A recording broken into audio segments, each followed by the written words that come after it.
Alors, Israël a décidé de s'attaquer à l'Iran au motif que l'Iran serait en train de faire des recherches pour avoir l'arme nucléaire. Mais il y a un problème. Israël possède-t-il oui ou non l'arme nucléaire? Réponse oui.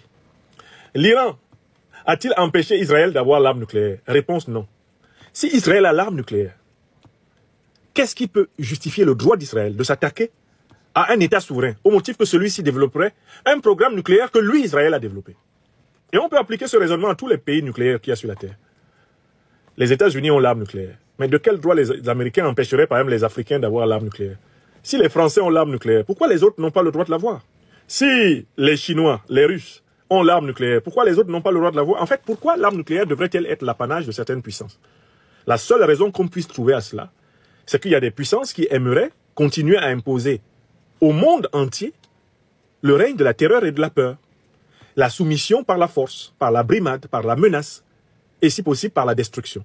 Donc en fait, le chantage nucléaire n'est rien d'autre que la prolongation de ce qu'on appelle en philosophie politique l'état de nature, de la loi du plus fort.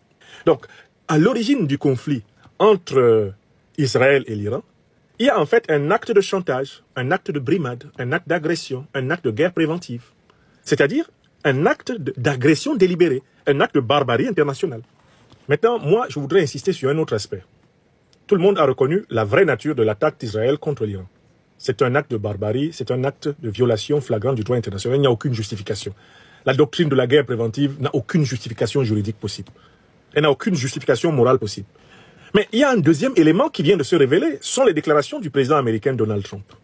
Donald Trump a ouvertement appelé l'Iran à capituler, à se soumettre à Israël. Sans quoi, les États-Unis menacent de se mêler directement du conflit pour écraser l'État iranien. Donald Trump est allé jusqu'à indiquer que lui, Donald Trump, sait où se trouve le chef de l'État iranien, le guide suprême de la révolution iranienne, Ali Khamenei, et que les États-Unis pourraient décider ou non de lui ôter sa vie. En fait, qui attaque réellement l'Iran? Est-ce que c'est vraiment Israël? Pourquoi les États-Unis disent-ils qu'ils sont prêts à se mêler ouvertement du conflit? C'est parce qu'en fait, l'Iran ne peut pas vaincre militairement Israël. C'est parce que Israël ne peut pas vaincre militairement l'Iran. Face à la capacité iranienne de faire face à Israël, les États-Unis, à travers le président Donald Trump, annoncent qu'ils vont entrer dans le conflit. Mais ils vont entrer dans le conflit, pourquoi? Mais ils y étaient déjà. Parce qu'Israël n'est rien d'autre que le pion avancé de l'OTAN, le pion avancé des États-Unis dans la sous-région.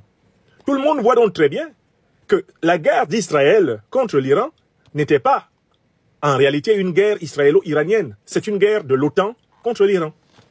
Et une fois qu'on voit que c'est une guerre de l'OTAN contre l'Iran, on se rend compte que c'est exactement le même schéma qu'il y a eu contre l'Irak. Mais c'est ce modèle qu'on a utilisé tout naturellement contre la Syrie. C'est le même modèle qui a été utilisé contre la Libye de Muammar el-Kadhafi. C'est le modèle qui est en train d'être utilisé en République démocratique du Congo. On arme le petit Rwanda, on arme l'Ouganda pour attaquer le Congo. Mais c'est ce modèle-là qui est utilisé contre la Chine avec l'instrumentalisation de Taïwan. Mais c'est le modèle qui est utilisé en Ukraine.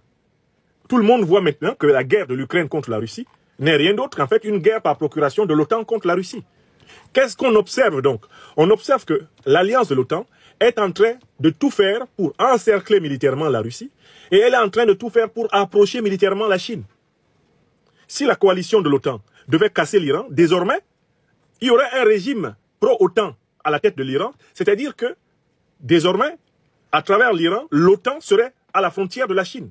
Et tout le monde sait que le grand ennemi, le grand adversaire géostratégique et géopolitique des États-Unis, c'est la Chine. Ils sont en train de démembrer toute l'Eurasie pour pouvoir ramener leur infrastructure militaire face à la Chine et préparer la grande confrontation apocalyptique entre celui qu'on appelle le roi du Sud et le roi du Nord, dans la terminologie biblique. Donc il faut que tout le monde voit très bien que ce qui est en train d'être fait contre l'Iran, mais c'est exactement ce qui est en train d'être fait contre l'Alliance des États du Sahel. C'est le même modèle.